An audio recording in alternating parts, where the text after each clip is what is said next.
Welcome to CDR Horizons, a new series from OpenAir hosted by Charles and myself, Harsh, in which we engage leading researchers about novel carbon removal technologies and ideas they're developing. CDR Horizons will explore the future of removing carbon dioxide from the atmosphere, and we're excited to have you on this journey with us. So stay tuned as we talk to today's guests. In this episode, we speak with Wolfgang Busch, a professor at Salk Institute in San Diego, California. We hear and learn about the complexities of plant biology and the work they're doing to improve plant genetics to grow deeper roots and sequester more carbon through both plant biomass and soil carbon. If you're interested in following breaking carbon removal research, definitely like and subscribe to our channel for more content. And now, on to the show.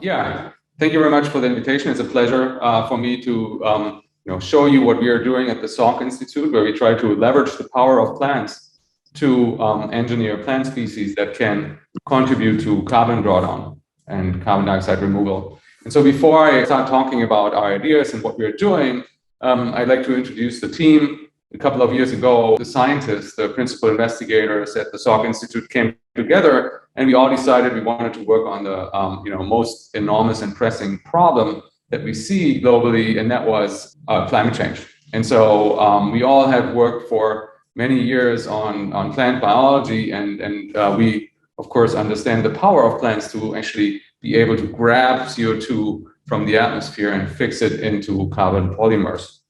So when we basically started working on this, we went to the numbers and basically compared the ability of natural systems in the carbon cycle, in the global carbon cycle, and compared them to actually the emission problem that we have.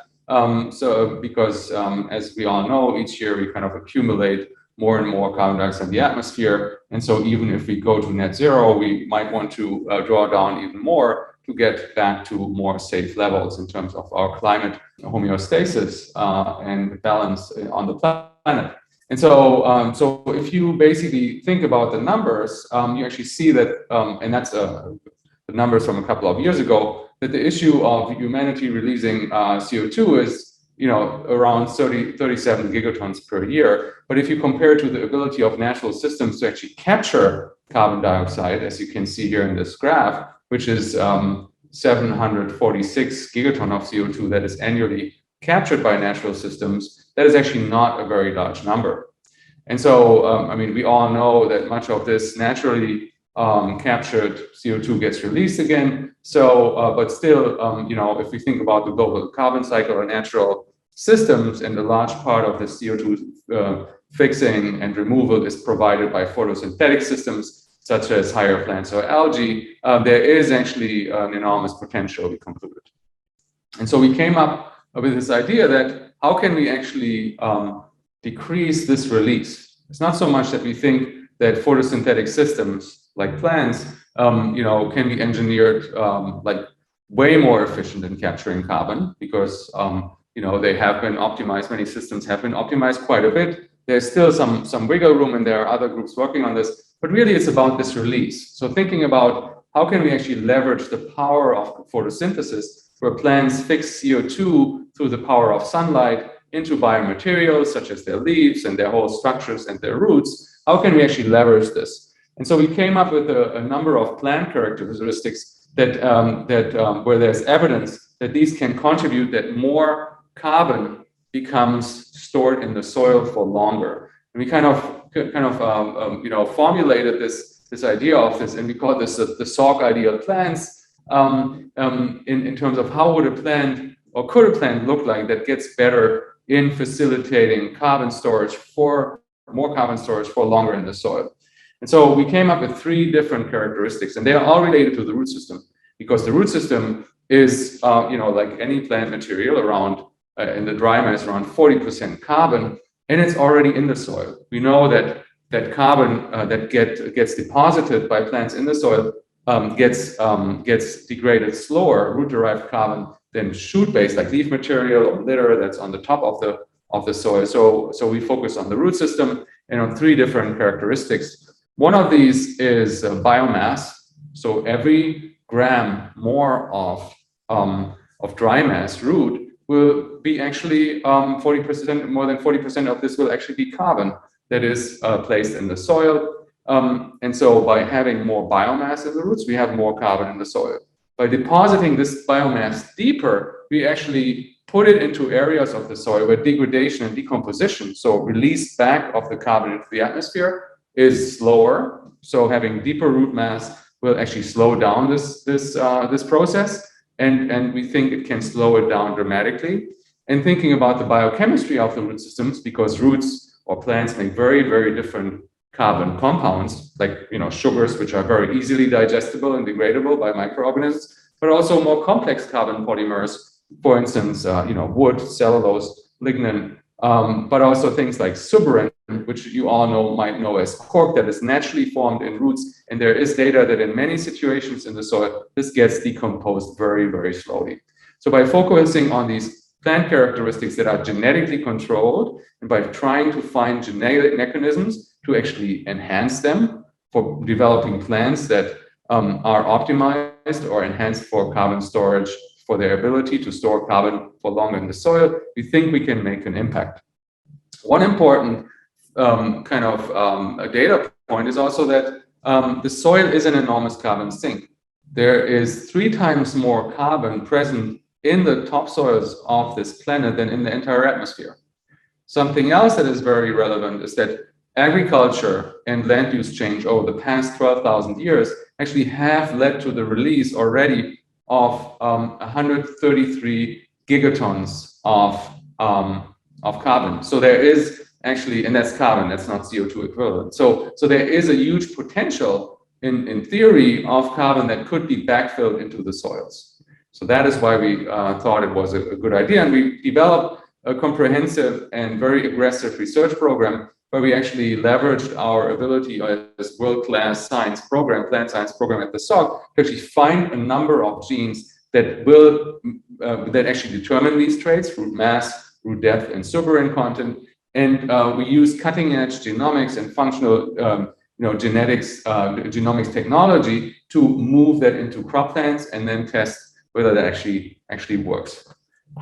We know that in model plants, which are plants that you can work easier with, and we know a lot about, like in this model plant Arabidopsis, we actually can change these characteristics quite easily. That's an example of a study from my lab that we published in 2019, where we actually changed the one gene very slightly. And there are actually natural variants of this gene that exist in nature already. And we can switch on the left a shallow root system. You can see the root system in red here to a deep root system on the right. So it's actually it's not really difficult to change some of these traits. For other characteristics, we also have found single genes. So starting in 2019, we have been working at this full speed, and then really focusing on looking at all of this on these plant genetic processes by through the lens of trying to move that into crop plants. And the reason why we assume, or why we know crop plants will be the key for plant-based carbon drawdown is the enormous acreage that they actually occupy on this planet. There are 1.6 billion hectares of arable land globally, where there's the whole infrastructure, economic system, where farmers actually plant seeds and harvest plants of just a few species. So if we focus our genetic efforts on just a small number of species, and we focus our efforts on these 6 crop species that are highlighted here, we can actually make a huge impact, because just 6 species account for almost 900 million hectares of land. That is basically as large as the subcontinent of India, if you put that together. And so if you think that we can only make even slight improvements of storing more carbon for longer, that can have a very, very large impact, just because there is a lot of acreage available that these plants could be deployed in.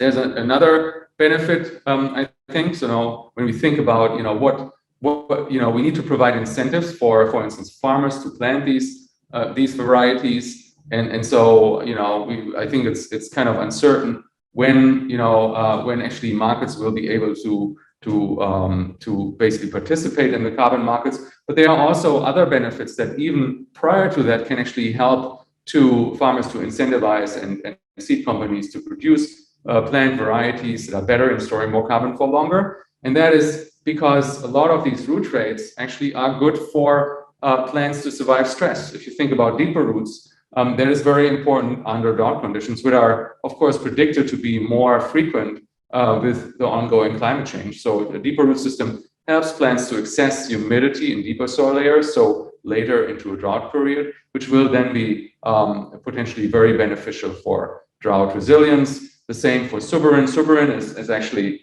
a carbon compound that acts like a shield for the root so that water cannot get in or cannot get out, which is again very good during drought conditions and flooding conditions. In fact, many plants that are adapted to drought or flooding have enhanced levels of suberin already.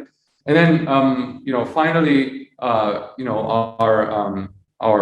soils are depleted through, kind of unsustainable agriculture approaches of industrial agriculture. Putting more carbon in them actually promises to increase soil health because carbon in the soil is associated with soil health. Carbon-rich soils hold more water for longer. Again, think about droughts and flooding, but also have higher nutrient retention capacity. So if you think about a lot of these challenges, food security with the growing world population, climate change, actually developing plants that can draw down carbon stored in the soil is actually can make an impact for a number of these issues and challenges. So another target that one can think about for carbon sequestration are wetlands. The situation in terms of the distribution and the market is a little bit more complex, and agriculture is very clear. There's already a very defined economic system with lots of people, farmers participating in it. The reason why wetlands are very interested is that they can actually store per area an enormous amount of carbon because it's basically for a very long time because the conditions there are anoxic in these flooded environments. And so they have a tremendous amount of carbon uptake capacity, and the lifetime is very high.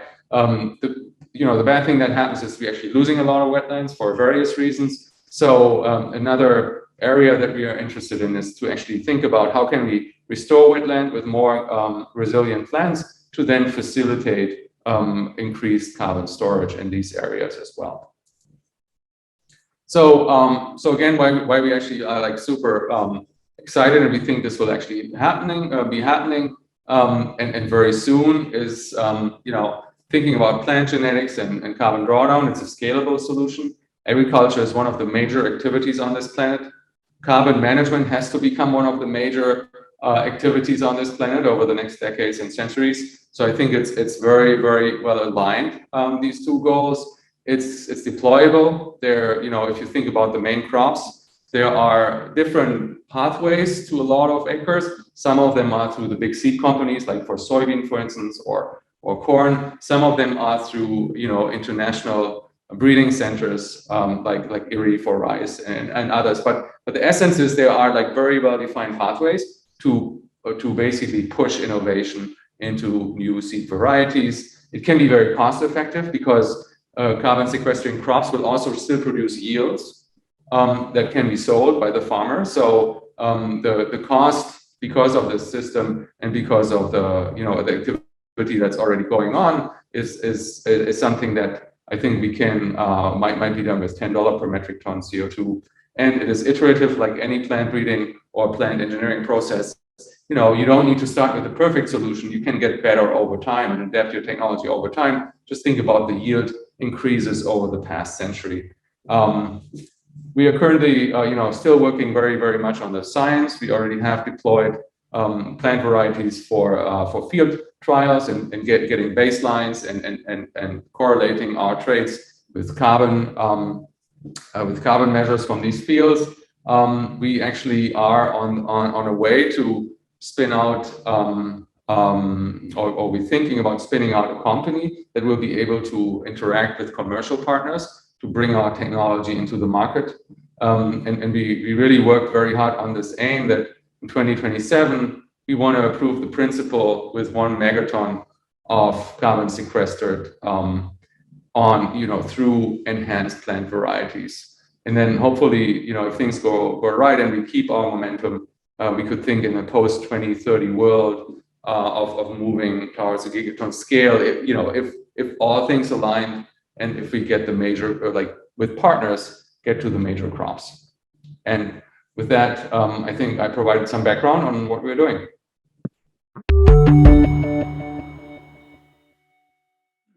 Yeah, thanks for sharing with us your work, Professor Busch. We always like to start off by just asking our guests, how did you get to where you are now? What was your kind of personal journey into this field and into this line of research? And also in particular for you, I'm curious if along the way you want to elaborate a little bit about what Salk Institute is and what they do, since it's not a traditional university-based research institute, right? Absolutely.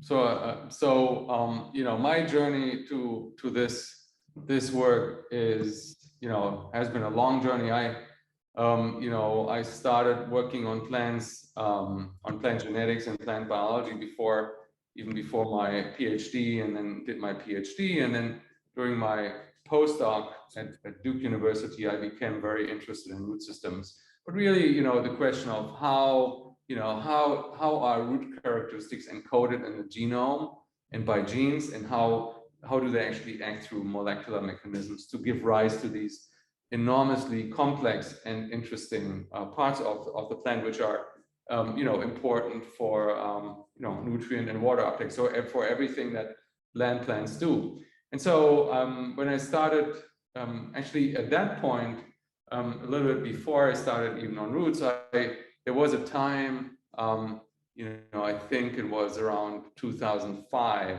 where I started to think about plants in general, not roots, and carbon sequestration, because at the time in Europe, like the first carbon markets emerged, and I was thinking, as a plant biologist, plants are really good at this. They're better than any technical solution that you could imagine. And so I thought, at that time, I talked a lot with a friend who was in the energy business, in particular, he was interested in sustainable energy, and we're kind of like ran some numbers and thought we could, maybe leverage some of the fastest growing plants on Earth to draw down a lot of carbon. That was actually duckweed, which is kind of like a pond kind of plant, but when we ran the numbers and then factored in the energy expenditure that you needed to remove, to harvest stuff, it didn't come down to net zero. So I really forgot it. So fast forward, I have my lab and being a root biologist, and moved to the Salk in 2017 after I had a laboratory in Vienna for 6 years, where I worked on root traits, and we kind of got together with the Salk faculty there. I was like super enthusiastic that there were a number of other plant biologists willing to actually work together. And when you ran the numbers with the roots, it actually made sense, because you don't need to harvest roots to pull them out, transport them somewhere, and see how you kind of like,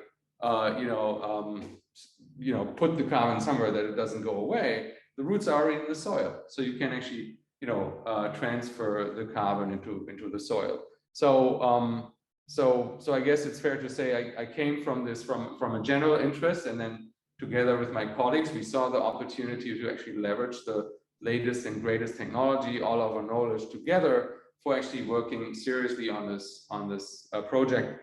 And in the meantime, there have been a lot of development in genetic technology, like gene editing and other like sequencing of many genomes, that actually allows us to be very optimistic about moving like these traits between species, which is, if you think about agriculture, important, because there's not just one species that we actually want to optimize, but multiple. Okay, so yeah, so I come this from my general desire to work on this horrible problem, which I think is kind of the most the most existential crisis we might have ever changed as humanity, and also the ability that my knowledge that I know what plants actually can do and what root systems do. So the Salk actually comes in as a very interesting place for this. So, and that's probably the reason why I actually didn't work on this before, because in order to basically move on this and try something ambitious like this, like saying you're gonna like work on multiple species and gonna do something that never has been done before in terms of, you know, changing root rates, thinking about carbon, the Salk is really the right place. It's a biomedical research institute. It was founded by Jonas Salk, you know, the inventor of the polio vaccine, and it is mainly known, or it used to be mainly known, you know, until the 90s for molecular biology in general, and neuroscience. For instance, one of the founders here was Francis Crick, the co-discoverer of the DNA double helix, and he became very interested in consciousness and neuroscience. And so the Salk has very, very strong roots in molecular biology and neuroscience. And then in the 80s, the plant biology program was established and became one of the most renowned plant biology programs, you know, in the 2000s and later on. And one of the characteristics of the plant program at the Salk is that we are like, you know, we talk like about the Salk in general is that it's very interdisciplinary, and it's, you know, everyone is very, you know, the sky is the limit mentality, and you kind of get inspired by the amazing scientists that are here and that have been here over the past decades. And so the idea of trying to actually leverage our fundamental research of what we do to really make a big impact in a global crisis comes from the Salk environment, that we want to work on the biggest problem. That's not necessarily a thing that is very prevalent in a lot of other institutions. Yeah, thanks for sharing. That's super cool to hear about both your personal journey and tackling, of course, at Open Air, we agree, like climate change is probably the most existential crisis we're facing, but also about the unique environment that Salk has provided for this kind of research. I guess I'm very curious, Professor, as we kind of have these plants growing and there's a significant root system, does that impact the intake of other nutrients in the soil or the use of fertilizer, water availability? Are there kind of other factors that you have to work around, and what does that mean for the plant? Is it zero carbon? Is it carbon negative? Can we have negative carbon gone in the future? What does this mean? Well, that's a great question, and I think it's also a very complex question. So maybe the first thing I want to say is that a plant is a very complex kind of system. And it's not a zero-sum game type of thing, right? So when we think about, you know, the size of the root system, for instance, so the plant has to invest more carbon in the root system. But in order to capture carbon, the plant needs water and nutrients. The root provides water and nutrients. If you have a larger root system that is better and more efficient in getting more water and nutrients, you actually can sustain a higher photosynthetic activity and therefore increase the total mass of the plant. So in the laboratory, for instance, in our model plants, we have found genes that increase the root size, but also the shoot size and the number of seeds.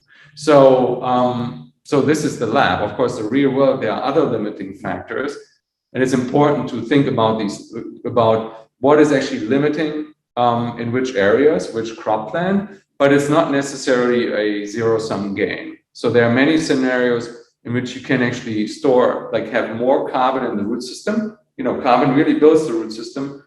The root system's ability to catch nutrients and water is really, you know, roots forest the soil. So by building more root system, you can also, in many instances, acquire more nutrients and water. Now, of course, there's no, you know, the big question is where is the sweet spot for each crop species? and each growth environment. And that's what we are actually trying to figure out.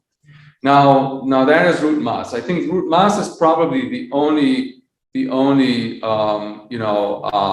trait where where it's about distribution of carbon, right? Where you actually might run into the danger to put too much carbon in the root system and then impede the plant growth. But as I was telling you, not necessarily so.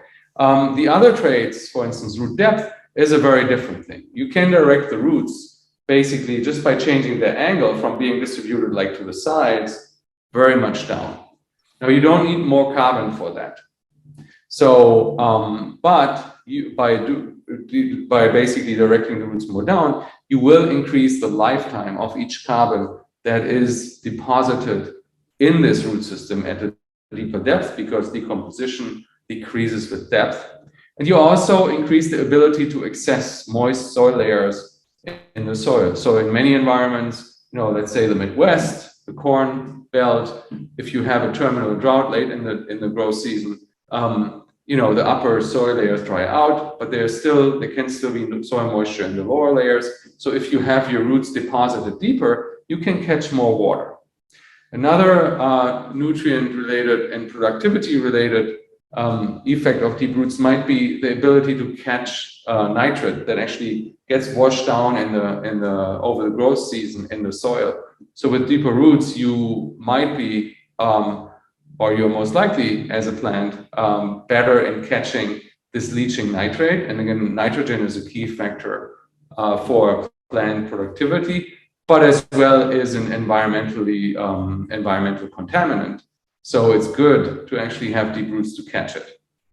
Okay, so with the suberin, we think there's actually also benefits for stress resilience, but in general, we're thinking about shifting carbon from layers that don't have suberin to suberin-rich layers. We don't think there's that there is a big trade-off to worry about.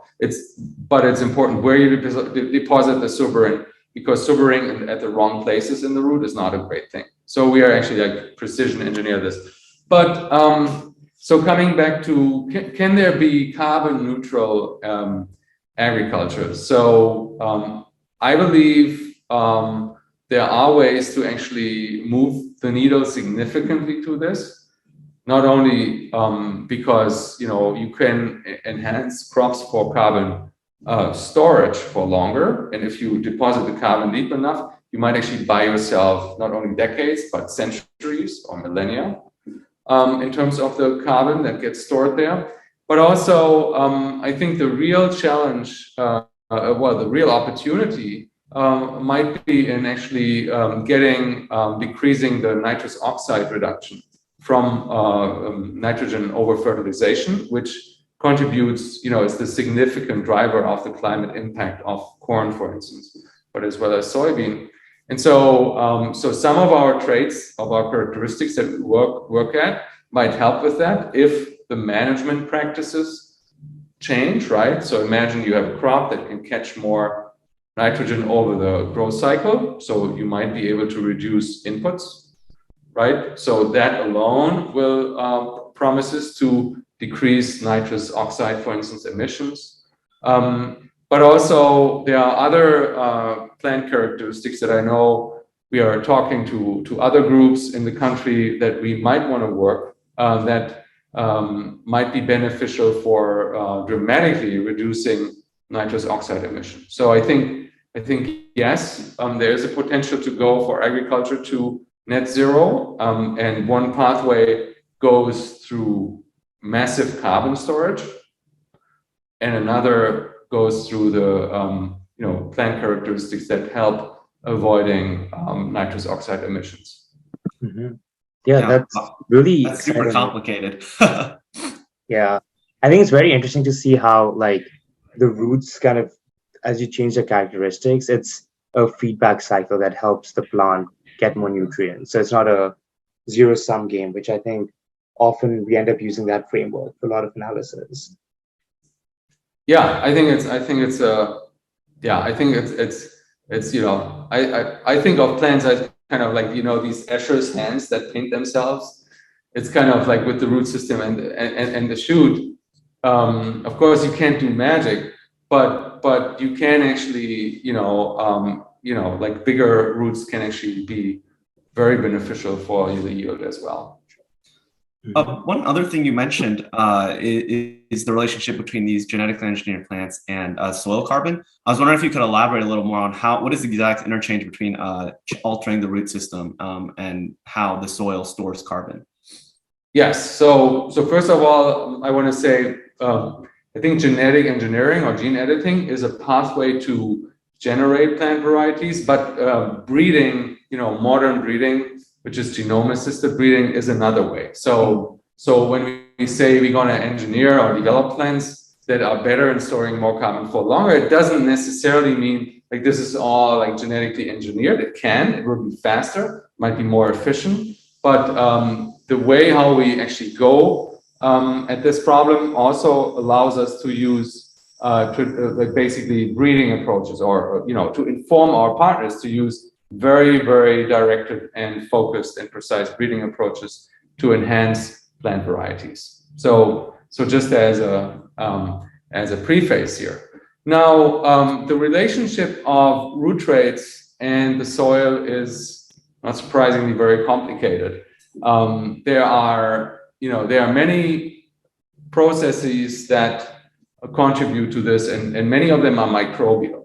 But maybe the big picture that's relevant is like almost all the carbon that gets into the soil is fixed by plants and is thought to be derived by roots. So roots contribute to soil carbon in two ways. The root structure itself has the dry mass of the root structure is more than 40% carbon. And so when the root or the plant dies, the root gets kind of like fragmented by all these little soil organisms, and then, gets converted, gets either like like metabolized by bacteria or animals, and then they eat the roots, and then, goes back into the atmosphere, or it becomes protected in the soil and there are different mechanisms that soil scientists have figured out where actually carbon gets protected and thereby not degraded anymore. So the key here is to find mechanisms that root more of the plant carbon into this protected fraction of the carbon in the soil. There's also another, not just the root structure itself is carbon that can end up in the soil, but the roots actually they exude a lot of carbon compounds. So there are some studies where in some species, like 40% or more of what plant fixes of the carbon is basically leaked. It's not leaked, but it's secreted into the soil. And that actually, can also become part of the protected carbon. It can also be eaten up by bacteria, let's say. But then the bacteria might actually make some carbon that gets protected. So again, there's an opportunity by understanding or some of the aspects to basically try to root, carbon into processes or these secretions that tend up to be more protected in the soil. You could also think about microbial engineering, and some people do. So basically that you have microbes that then, they eat, like they say they, eat the sugars, and then they produce a lot of substances that are, stay protected in the soil for longer. So that's generally the picture. So, the complicated part of it is there are like many different processes, and it will, like a lot of the parameters of these processes are dependent on the local environment, like the soil chemistry. Soils can have different pH. They can have very different texture properties, and so on. So the key to actually have models to quantify this is to take into account the soils itself and the plants develop a model that is predictive in how much more carbon for approximately how long will stay around. And while it's complicated, we are working on this with partners. Wow, yeah, plants are so much more complicated than I realized. On that note, I'm kind of curious about like the yield improvement that you're expecting. Like, what's the order of magnitude here? Like for corn or soy, are we expecting like a 1%, 5%, 10%? And kind of on a related note, I know for soil carbon, agricultural carbon credits, measurement and verification is always a really big challenge. How are you all thinking about M&V? It kind of sounds like you provide enough benefit perhaps to farmers that you don't even have to work in a carbon market. You can just work in the strictly agricultural commodity market and provide better yields. But yeah, I'm curious to hear about your thoughts on both of those.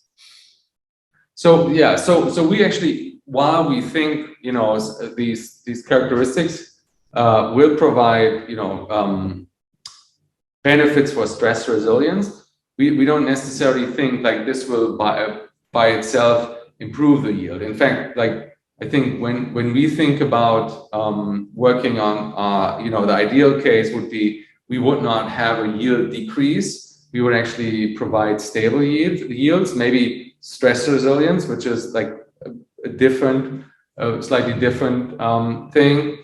But you know, we work under the assumption that we want to keep the yield and direct then as much carbon as we can for carbon storage. Now, then it becomes very important. How do you verify, and what do you actually measure? And so we are working. We and others are actually working very hard. I mean, the difficulty is to basically account for the risk. Like for any biological system, there is of course the risk for release.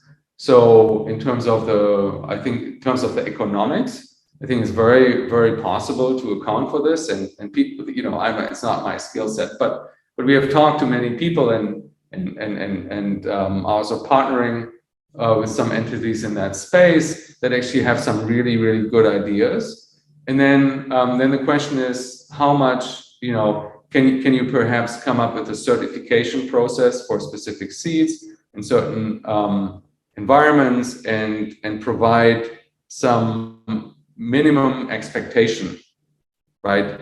That would allow to actually account for the minimum what you expected, and then allow the farmers to you know, participate in the carbon market either directly or indirectly. But you know, we are like there's a lot of flux now, but I guess what I can tell you, there are a number of very, very interesting models that could actually make this happen rather sooner than later.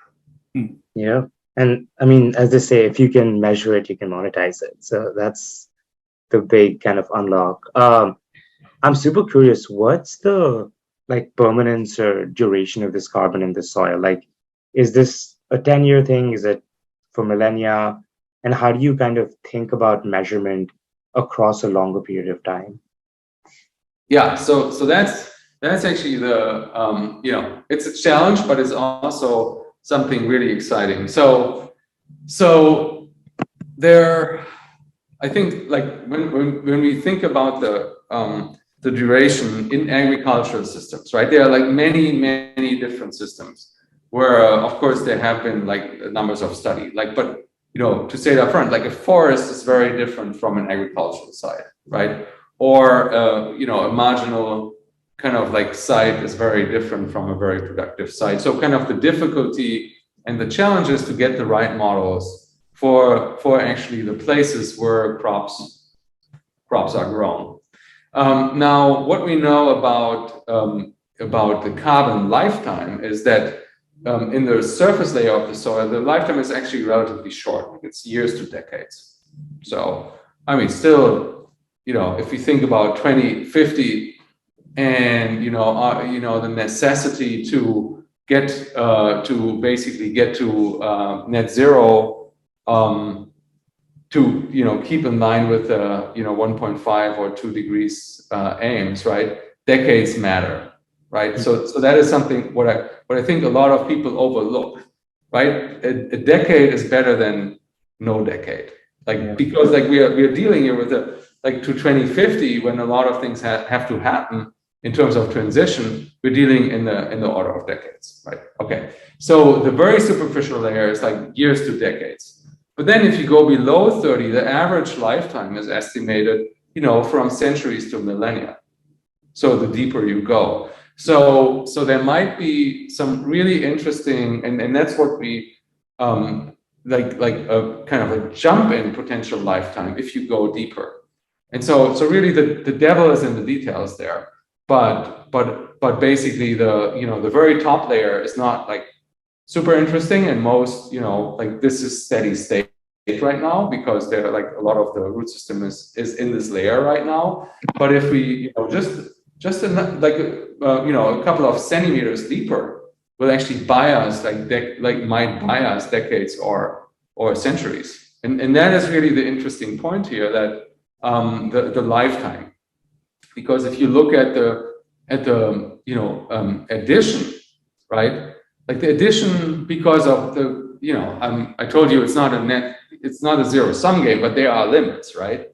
But it's not necessarily only the addition of more biomass. It's really like increasing the lifetime, because then you basically get like the cumulative storage potential. You get enormous benefits when you actually factor in the lifetime.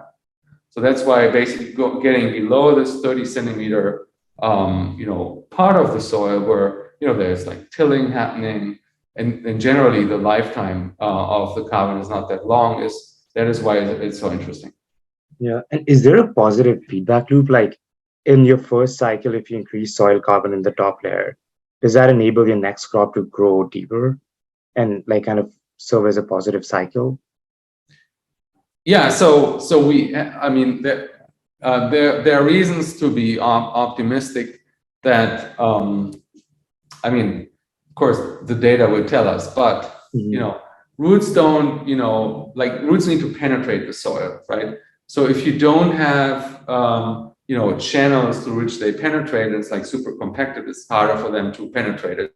So you could imagine that if you basically have in the previous growing season a deeper rooted crop, that might be to some extent beneficial for the ability to go for the next crop even deeper. But I honestly, I don't have like real good data for that. But so I would say there's definitely no expected negative effect, and there's potential for a positive effect. Well, thanks for taking the time to talk with us. This has been super informative. I've definitely learned a lot, and a greater appreciation for all the complexities of plant bio.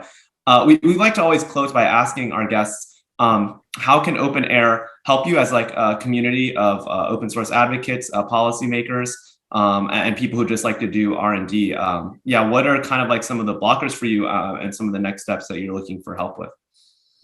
Yeah, so I think, well, first of all, thank you very much for the invitation and for these great questions. I think there are a number of things that I think everyone could try to help, depending on their the network, their ability. One is I think in terms of, and I was saying that before, like if we think about the critical period in which we might be still able to prevent a lot of the worst effects, and talking about the 1.5 or 2 or 3 degrees Celsius aims with 2050, it's important to not only think about centuries or millennia in terms of storing carbon. Even decades are important, right? Because the energy transition, that much better than I do, takes time, right? You can't just take off all the cars from the road and have enough electric vehicles, right? So anything that buys time is a good thing. And I think biological solutions, why there are risks, right? And it's not like a it's not necessarily a storage of carbon at geological scales, but maybe we don't need that, right? Maybe this is what's important, because plant genetics is within our reach, within our ability, and agriculture is such a powerful system to make a change because it's already there. Like everything exists, right? So I think kind of thinking about this is really important. Another thing is, you know, if I think about policymakers, again, I don't think, you know, when we started what we are doing, we didn't have $1 of federal funding for this. This was all philanthropy through the TED Audacious program, the Bezos Earth Fund, the Hess Corporation, Sempra, that basically, you know, understood, they dove into what we wanted to do and understood the relevance. But, you know, we really need, like, and I know there's like a lot of effort to distribute funds, but we really need a lot of effort in the fundamental science, because that's how we make, how we can make more dramatic change. So having an NIH Institute for climate change mitigation, where also projects like this could be really, you know, heavily pursued, and where, you know, institutions like the Salk Institute, you know, Harvard, MIT, you know, like these types of institutions could also really do a lot of very fundamental research that could provide, you know, unknowable benefits very quickly, would be like super important, I think. Great. Well, thanks for coming and chatting with us. And this was really great to hear from you. Yeah, thank you for having me.